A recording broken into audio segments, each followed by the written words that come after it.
पुण्यातील एका शासकीय कर्मचारी महिलेनं जिल्हाधिकारी कार्यालयासमोर 2 दिवसांपासून आमरण उपोषण सुरू केलंय। गैरशिस्तीचं काम केल्यामुळे गटविकास अधिकारी, पंचायत समिती मुरुड, जिल्हा सहसंचालक यांनी कामावरून काढून टाकल्याचा आरोप या महिलेनं केलाय। माझी कोणतीही चौकशी न करता माझ्यावर बिनबुडाचे आरोप अधिकाऱ्यांनी केलेत।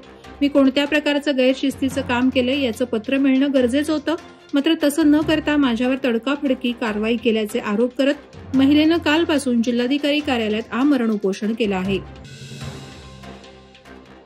खालापूर तालुक्यातील दुर्गम भागात असलेल्या खडई, धनगरवाडा आणि करंबेळी ठाकूरवाडीकडे जाणाऱ्या रस्त्यावर अवकाळी पावसानं मोठे खड्डे पडले होते। त्यामुळे येथे दुचाकीही जात नव्हती। त्यामुळे येथील ग्रामस्थांना 4 ते 5 किलोमीटरची पायपीट करावी लागत होती। यासाठी करंबेळी आणि खडई, धनगरवाडा येथील विद्यार्थी ग्रामस्थांनी एकत्र येत स्वतः दगड, सिमेंट, क्रेशन आणून खड्डे भरलेत। गेल्या अनेक वर्षांपासून या गावाला रस्ता मिळावा यासाठी ग्रामस्थांनी आंदोलन, मोर्चे आणि उपोषण केली आहेत। आता राजकीय पुढाऱ्यांनी रस्त्याची समस्या मार्गी लावण्याची अपेक्षा व्यक्त होत आहे। अलिबाग मच्छीमार सहकारी सोसायटीची पंचवार्षिक निवडणूक ही गुप्त पद्धतीने घेण्यात यावी अशी मागणी संस्थेचे सदस्य संजय मुकादम यांच्यासहित इतर सदस्य आणि संस्थेचे सचिव अमृत भगत यांच्यामार्फत संस्थेचे प्रशासक तथा सहकारी संस्था अलिबागचे सहाय्यक निबंधक निलेश शिंदे यांना केली आहे। अलिबाग मच्छीमार सोसायटीची निवडणूक ही उघडपणे घेतल्यास संस्थेत मक्तेदारी असणारे संचालक मंडळ सभासद यांच्यावर लादण्याची शक्यता नाकारता येत नाही। हे टाळण्यासाठी संचालक मंडळ निवडणूक प्रक्रिया पारदर्शी होणं गरजेचं आहे असं नमूद करण्यात आलं आहे।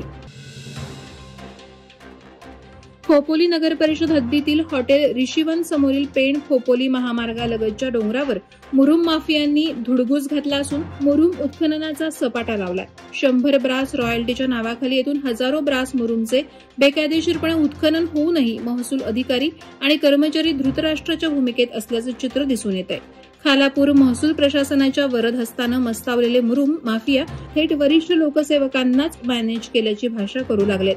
त्यामुळे खालापूर तालुक्यातील महसूल प्रशासनाच्या कारभारावर प्रश्नचिन्ह निर्माण झालं आहे। गणेशोत्सव तोंडावर असताना मुंबई उच्च न्यायालयाने मोठा निर्णय घेतलाय।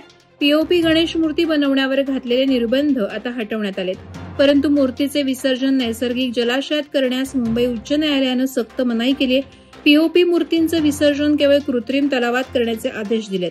20 फुटाच्या मूर्तीकरता भूमिका स्पष्ट झाली नाहीये, म्हणून राज्य सरकारला 3 आठवड्याचा वेळ देण्यात आलाय। सरकारची भूमिका स्पष्ट करण्याची 30 जून ही पुढील सुनावणीची तारीख जाहीर करण्यात आली आहे।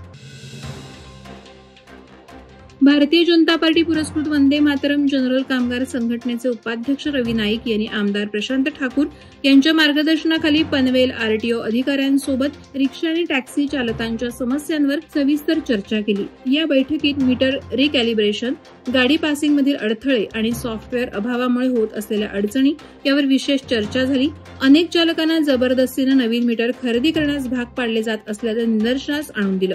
रिकॅलिब्रेशनसाठी आवश्यक सॉफ्टवेअर त्वरित उपलब्ध करून देण्याबाबत अधिकाऱ्यांना सूचित करण्यात आलं आहे। वादळवारा लाईव्हसाठी न्यूज ब्युरो, रायगड। नवी मुंबई व रायगड जिल्ह्यातील ताज्या बातम्या आणि घडामोडींसाठी सबस्क्राईब करा वादळवारा लाईव्ह चॅनल आणि दाबा बेल आयकॉन।